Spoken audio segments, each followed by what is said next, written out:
so that when you're practicing and tailoring your answers to some of the commonly asked interview questions, you have an idea of how to frame all of your answers.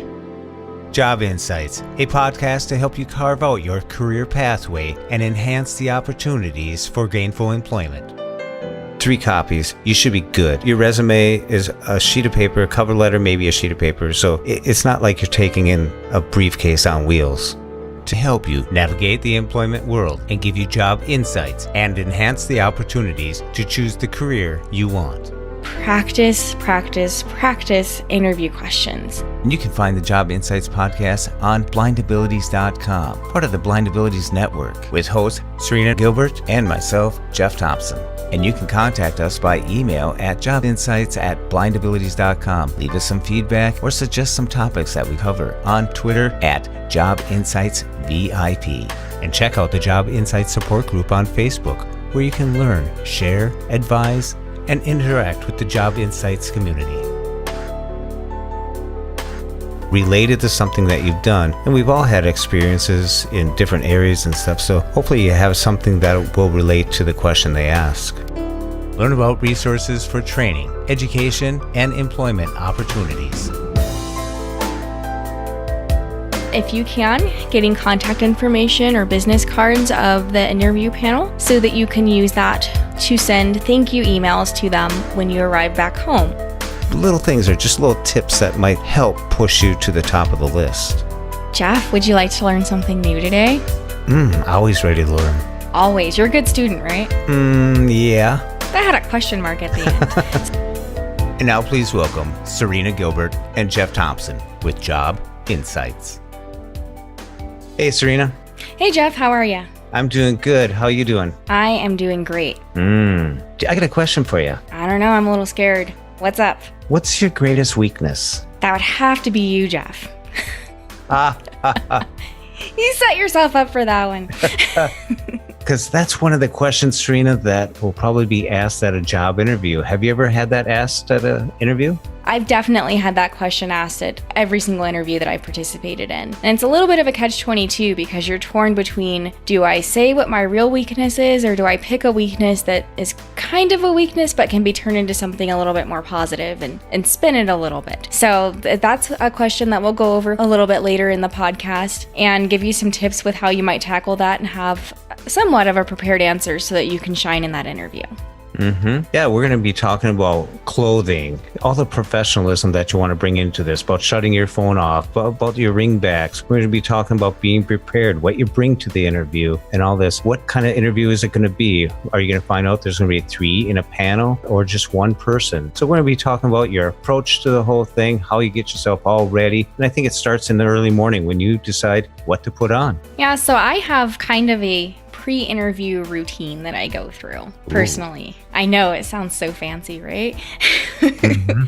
So basically, and this isn't all on the same day. I mean, this can be within the few days that you know that you have the interview. The first thing that I do is I look back at the job description that I applied for, because you might have applied for a few different positions at the same company and you might not quite remember the specific job description of the job that you applied for. So it's always a good idea to review the job description so you can have an idea of, okay, what are the qualifications they were looking for again? What's some of the things that are really important that this person does? So that when you're practicing and tailoring your answers to some of the commonly asked interview questions, you have an idea of how to frame all of your answers. The next thing that I do is I research the company that I've applied for. So some of the things that I take a look at are some recent news items, maybe doing a Google News search. But then I also take a look at their homepage and click on the About Us part of it, because that's where you're going to find what the company is really about. They'll tell you what their mission is, what their values are. Some of them will have their vision as well. They'll also talk about what product or service they provide, or if they're like a government agency, what types of services they provide to clients and things like that. That's going to also be important for you to take a look at when you're framing, again, the questions and answers that you would be asking and answering during the interview.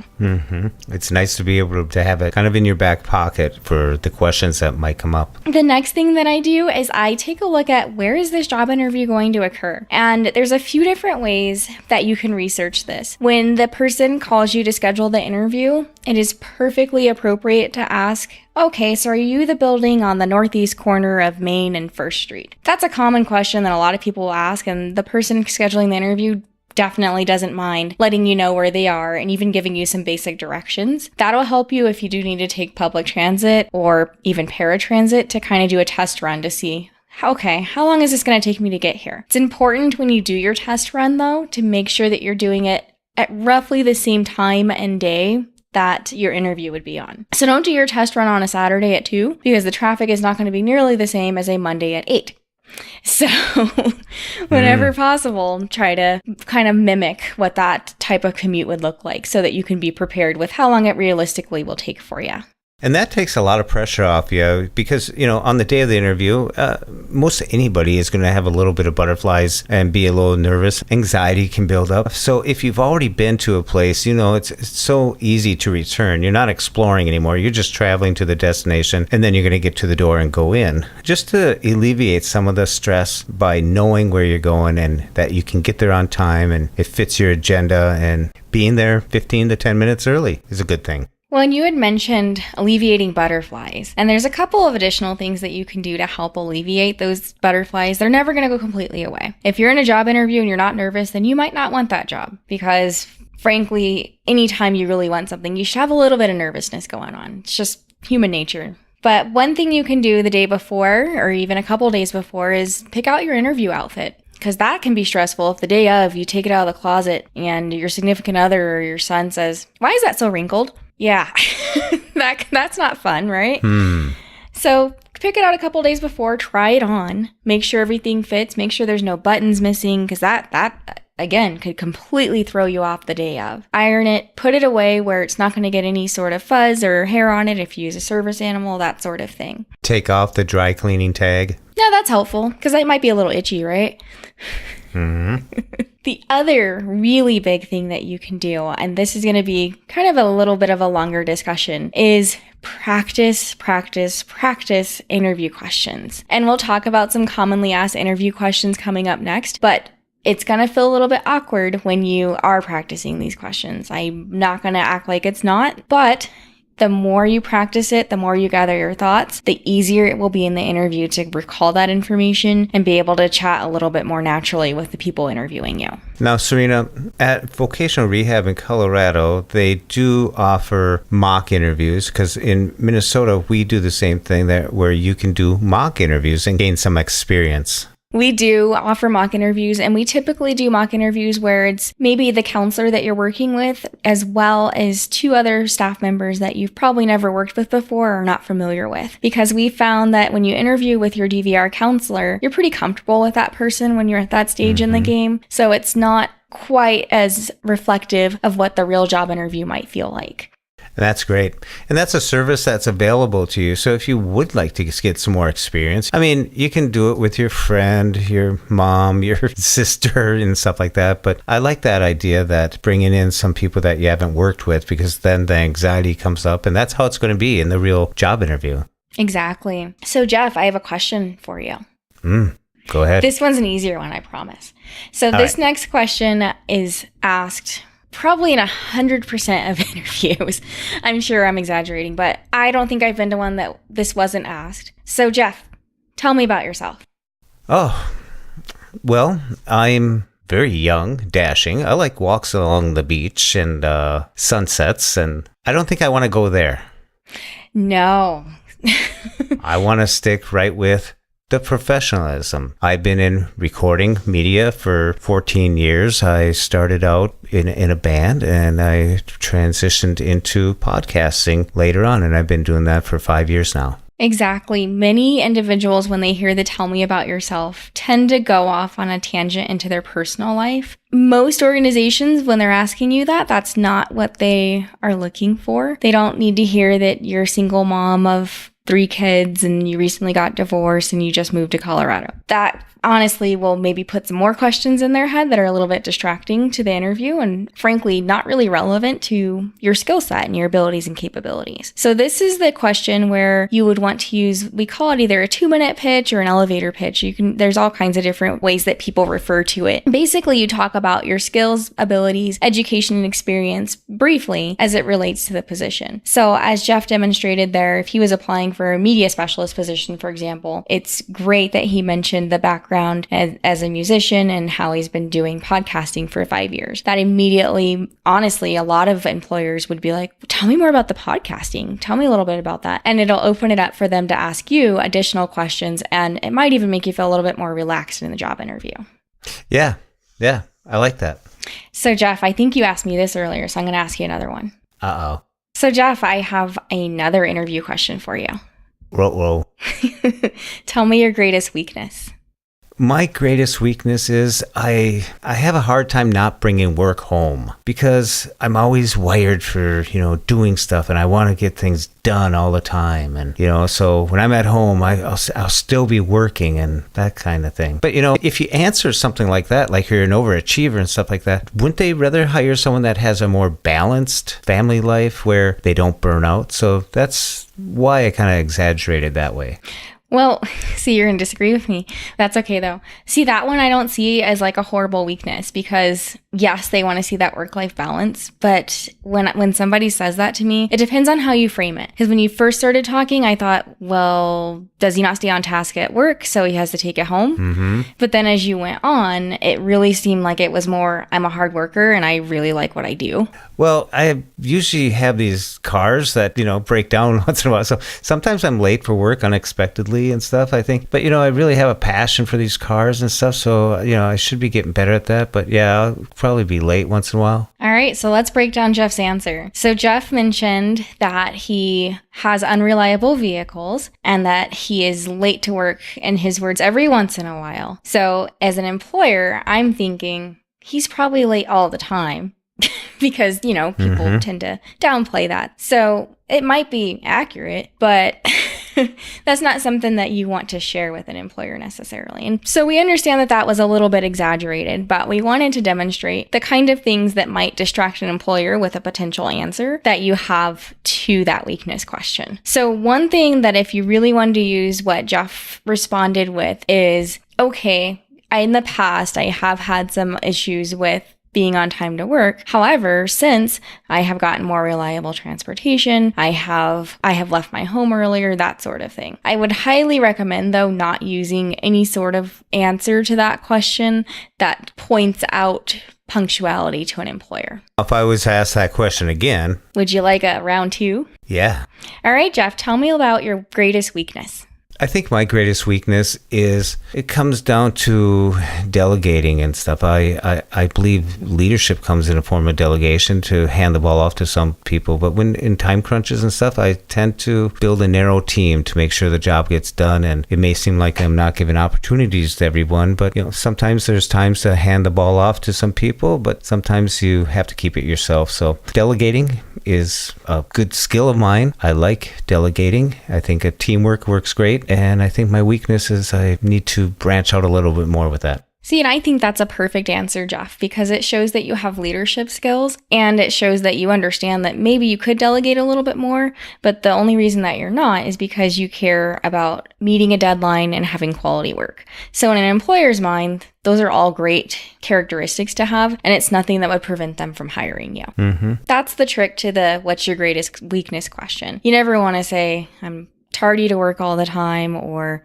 sometimes I'm a little bit slower on the computer, because that's just really big red flags to employers. Yeah, I agree, because you always want to leave with a positive. You always want to end it on a high note and not leave them wondering or dragging it out into asking more questions than they really wanted to on this topic. So there's some other types of questions that are very commonly asked in interviews called behavioral interview questions. You might have heard of these, or if not, I'm sure you've been asked these and just not realized that they're behavioral interview questions. A behavioral interview question is a question that sounds a lot like, tell me about a time when, or tell me what happened when this happened. So an example would be, Jeff, tell me about a time when you had to manage multiple deadlines. How did you accomplish the task and what was the result?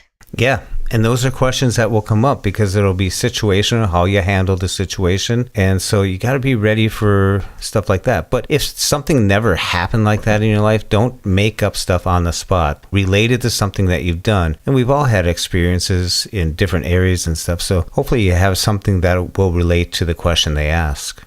Jeff, would you like to learn something new today? Always ready to learn. Always. You're a good student, right? Yeah. That had a question mark at the end, so we'll see. But one method that I teach my clients to use when answering almost any question, this works on even questions that aren't behavioral interview questions, is called the STAR method. So that's STAR. So when a question is asked of you, you take the situation or task and explain that. So for the example of tell me about a time that you had to juggle multiple deadlines, Jeff can talk about, gosh, this last week that he's been editing podcasts like crazy and how he approached that, how he broke that down, how he mapped out what his work was. So that the situation or task is the fact that he had tons of podcasts that he had to get done and he wanted them out in a certain amount of time so that they're still relevant. The action that he took is how he broke down his work and how he prioritized what he needed to do first. So the result would be that Jeff met all of his deadlines and was able to release all of his podcasts on time with relevant content. So the reason that a lot of employers A, ask behavioral questions, or B, like when people answer questions in this method, is it shows historically how you respond in types of situations that would be similar to the work environment that they're in. I think that's great because people used to tie a string around a finger to remember this, that, and the other thing. And if you can relate something to the STAR thing, there you go. Situation, task, action, and results. There you go. And you can do that quick enough in a 2-minute answer to a question. Jeff will Google that and put it in the show notes. I will.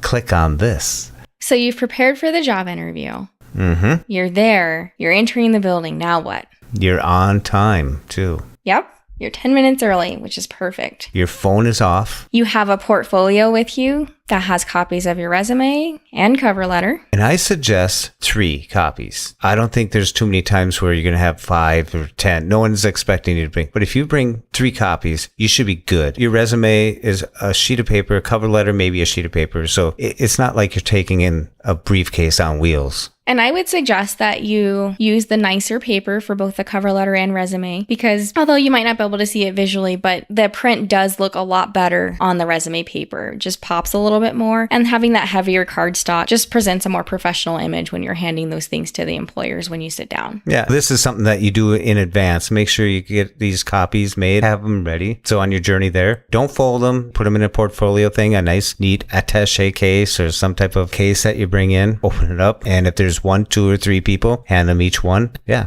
And that's a professional way to do it because they don't all want to be sliding a piece of paper from one person to the other because they all want to just glance at it. And you might not realize it, but your interview starts the moment you walk into that lobby door. The receptionist is going to let people know if you walk in and you're having an argument on your cell phone with somebody, or if you walk in and you smell like smoke. Those are things that we really have to make sure that we're cognizant of because the smell of cigarette smoke or even just how you walked into the door could end that interview for you before you even started. Mm-hmm. So when you come in, announce yourself. You'll probably have a chair to sit in. You'll sit there and you'll just wait because someone's going to come down and greet you. And that's when you want to make sure that you can start up a conversation with the receptionist, the person that comes down to greet you and to bring you back to the interview room. That's when you're going to have that light personality type of conversation. You know, how's the weather? Typical thing. My nephew does hiring. He's in the human services department and he hires people. I think he said he's hired over 20 people, 25 people, and he just started a couple of years ago. But he says the interview starts at the door and that walk back, he says you can kind of tell who a person is and just how you casually talk. So remember, the interview starts when you come into that door. And I know we've talked about this before and everybody knows my soapbox about disability disclosure and things, but that's just one more thing just to remember and think about if you do decide that you're going to disclose during the interview or, you know, they're obviously going to see if you have a white cane or a service animal. If you do typically use a white cane, but maybe have some usable vision and you opt to not take that white cane to the job interview, just know that it could impact you in your first impression. Exactly. I would say use your cane, and if it's best, if there's lots of turns, they might start calling out, we'll go left here, and, just pay attention to that because it's a foreign area. You haven't been there before, and get to the room. And when you get into the room and you find your seat, everyone's going to be sitting down and stuff, make sure you get their names, whether it's their first name that you remember, try to remember their first names. And like the star thing, maybe you want to take 1 finger, 2, 3, and try and remember those names because it's very polite to be looking at each of the interviewers, turn towards their voice and everything, pay attention to the 3 people, the 2 people, or the 1 person. That's a lot easier. But don't forget that there's other people in the room. And if you can use their names, you can answer them by name. All these little things are just little tips that might help push you to the top of the list. And a lot of people get a little flustered because sometimes there's really long interview questions. And believe me, when I've been on interview panels, we understand when somebody needs to have a question repeated, especially when there's multiple parts to it. I would rather somebody ask me to repeat the question than to not answer a good chunk of the question. Because if it's there, they want you to address it. It's not there just to add words to the question, believe me. Yeah. And it's also okay to take a moment to gather your thoughts before you answer the question. Again, I would rather see somebody take a couple seconds to really think about what they'd like to say rather than hear them ramble and make absolutely no sense. It's very distracting when that happens. Typically, what they really want to do is sell you on their company, and you want to sell yourself on the company. So the questions are just going to be getting to know you, explaining what the kind of job details there are. And when they ask you, are there any questions for them? You want to be prepared. Like you may want to ask, what are the expectations of this position in the next 3 months? Or you might want to even ask one of the persons there, what do you like most about this company? You're turning the tide onto them, and they can then tell you some stuff about the company, and that might break into some more conversations. So remember to have some questions ready for them. I really like those questions that you said because that'll get people really excited about talking about their company, and everyone loves talking about things that they like about where they work. Mm-hmm. So Jeff, what do you think is probably one of the questions that we should avoid asking during an interview? When will I be making 6 figures? What are the benefits? When do I get the corner office? How much money am I going to be making? What are the benefits? That's ones that if they're going to hire you, there's a time and place to ask and negotiate those particular things. Exactly. Another question that I really like to ask, and it'll take kind of getting the wording down for what you're comfortable with but I like to ask, what are the characteristics of an employee that you're looking to fill this position? They will inevitably tell you. They will literally lay it out for you. You can follow up with, well, that's fantastic. Here's some of my experience that matches some of these things. I mean, you don't say it like that, but basically, I heard you say that you like somebody that can juggle deadlines. I want to let you know that in the past, I worked in a position in podcasting where I had to edit multiple podcasts a week on a deadline, and I was able to successfully do that. Right, Jeff? Yeah. There's that answer with a question mark at the end again. Maybe. You've only got like 400 episodes under your belt, right? Yeah. But, those questions they're just questions to get to know you. Questions to see what experiences you have. Mm-hmm. The interview is the time to really show your personality, just like you were saying. They're interviewing you to see if you fit in basically with the office culture. Honestly, that's the biggest thing that we're looking for when we're doing job interviews. Mm-hmm. And I would do some research by typing in questions to ask at interviews or questions that are asked at interviews. You can always just research that because there might be that one question. You might read 30 of them, but there might be that one that just fits you really good, and you might want to keep that in your back pocket. So if anyone has been following the Job Insights Facebook page as well as our Job Insights support group, they would notice that I post a lot of information from a website called Glassdoor. That is a website that has a ton of just articles and tips and things like that for job searching and interviewing. But most importantly, you can type in a company and you will find information specific about their interviewing process and what types of questions are asked, what type of interviews they do. And it's basically like getting insider information because the information actually comes from people who have gone through the interview process before. So this is irrelevant, but it's just a really good example because, Toys R Us is no longer here. But for those who have applied at Toys R Us before, they do their interviews very uniquely. They would do group interviews and ask some very unique questions. And the manner in which they narrowed down people was way different. You're not going to be by yourself at that job interview. And some of the more progressive companies do that, where it's this really weird, big, huge group networking thing almost. So if that's the way that the company operates that you're going to be applying for, it would be real helpful to know that before you got there, because that would be pretty overwhelming if you didn't know that that was going to be the case when you arrived at a company. Oh, yeah. So be prepared. In this job interviewing process, we went through the job hunt. Now you're in the job interview. All this preparation work that you're doing, all this research on the company is good practice, because if you don't land this job, you're going to have the next one and you're going to go through the same routine and stuff. And after a while, you're going to have these questions down. You're going to map it over to a different company. You're going to change a few words here and there. And the same with your resume. Your resume is a working piece of document that works for that company. It might not work for the next company. So this is a good time to go through these. If you got a mock interview, you get to go through this process all the way through it and then try it out on a interview, a real one. And you might have to try it out on a couple more. But as you go through this process, things are going to become second nature and you're going to start to wing it a little bit better. And, who knows, you might land that job you want. So you're at the interview and you just did a fantastic job answering all the questions. You've asked your follow-up questions. Before you leave, there's just one more thing that you have to do. I would recommend, if you can, getting contact information or business cards of the interview panel so that you can use that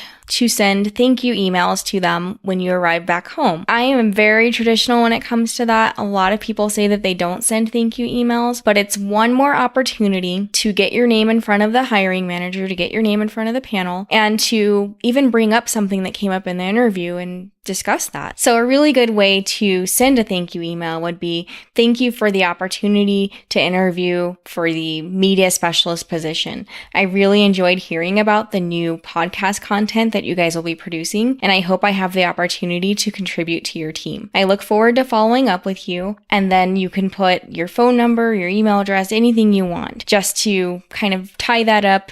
And a lot of times people will even respond with a thank you, which is kind of nice. Yeah, it's not where you want to say peace out, brother, and all that stuff. You just want to kind of be cordial and professional. Like we said in the beginning, this is where you up your professional game. I used to have an email called EasyJ101, and a person actually told me, it was a counselor in the Disability Services office. She said to me, Jeff, you're in college now. You're going to get opportunities, and I just don't think this email address really carries that very far. So I got rid of the EasyJ, and I went with J. Thompson. That's a good point. I don't know that we've talked about email addresses in our previous podcasts, but yes, please, a very professional email address that's some form of your name, and sometimes numbers, but sometimes numbers can also date you, so be careful, especially if you put your birth year after it. But some form of your name. You don't put ilovecows@gmail.com or something like that, because that will not be a good positive impression for your employer. No, I don't care if you love cows. That could be your personal one, but not for your professional job search. Unless you're being hired on a farmhand position, that might work. So be aware of all the stuff that you're going to be given. They're going to give you business cards. You might have a business card to give to them. You're going to have a resume. You're going to have all this professional stuff going. You don't want to wear in the squeaky shoes or the shoes that light up. You really want to knock this out. Get yourself a lint roller. Get yourself someone. I know some people have these Amazon devices, the Look or something like that, but put on an outfit, ask someone to give you their opinion of it. Looks good, you look great, don't worry about it. So go with that. Up your game, up your professionalism. This is real stuff. This is going for a job. This is a career, a lifetime journey, and this is going to be an experience. Everybody remembers every interview they've ever had, and there's a reason for that, because it's a moment, and it's a moment that you really want to go in and bring your best game. So what comes next is unfortunately that dreaded waiting game. So one question that we forgot to mention that you can ask at the job interview is, when do you intend on making a decision? That's a perfectly appropriate question to ask. A lot of people are prepared to answer it, and typically they'll tell you something like, probably in about 2 weeks' time. If they tell you that it's going to be 2 weeks before they make a decision, I would recommend not following up before that 2-week mark, because if they're telling you 2 weeks, it's probably a reason that they're telling you that. So you're saying not following up like sending a thank you? You're saying not following up like inquiring again about the job? Definitely send the thank you as soon as you get home. But as far as actually making a phone call or following up and saying, hey, I'm just following up on the job interview, if they've told you it's going to be 2 weeks, I would wait to right around that 2-week mark to call them again. There you go. Write it down. Put it on the calendar. Did we miss any topics before we wrap up? Your chair squeaked. Well, I had to think, so I had to, put my hand up under my chin and look off into the wilderness. I know there's a lot of information that was given on here, and there may be more information that you might still be seeking. So I would talk to your counselor and see if you can set up a mock interview, because that experience, as Serina was talking about, you need to keep asking these questions, going through the questions that might be asked. And when all of a sudden you're stumped on it, like, right in the beginning when Serina asked me a question, I was stumped a little bit there. It happens. So if you can practice this, once you're in the groove of job interviewing, repetitious asking, the mock interviews, see what your counselor has in their employment team that could probably help you out. Jeff, what's on the docket for our next podcast? Well, Serina, I think next time we're going to be talking about reasonable accommodations. We are. Sometimes it's hard to figure out what can I request, what's reasonable, what's not reasonable. So I think it might help a little bit just to chat a little bit about kind of what an employer considers reasonable. Yeah. Because, what's reasonable to one employer may not be reasonable to another one. And I see that word a lot, and it's kind of vague. It's nice to hash that out. And I think if it can actually do something for you to get work done in a easier time, less money, there you go. Well, we hope that you have enjoyed this episode of the Job Insights podcast. As always, you can always find us on Twitter at Job Insights VIP or on Facebook under Job Insights. Thanks so much, and we will chat with you next time. And we'll see you next time, Serina, on Job Insights. And you can follow Job Insights on Twitter at Job Insights VIP. Send us an email, jobinsights@blindabilities.com. We're part of the Blind Abilities Network, and you can find us on the web at www.blindabilities.com. And thank you, Chichow, for the beautiful music. And you can follow Chichow on Twitter at LChichow. Chichow. And as always, we want to thank you for listening. We hope you enjoyed. And until next time, bye-bye.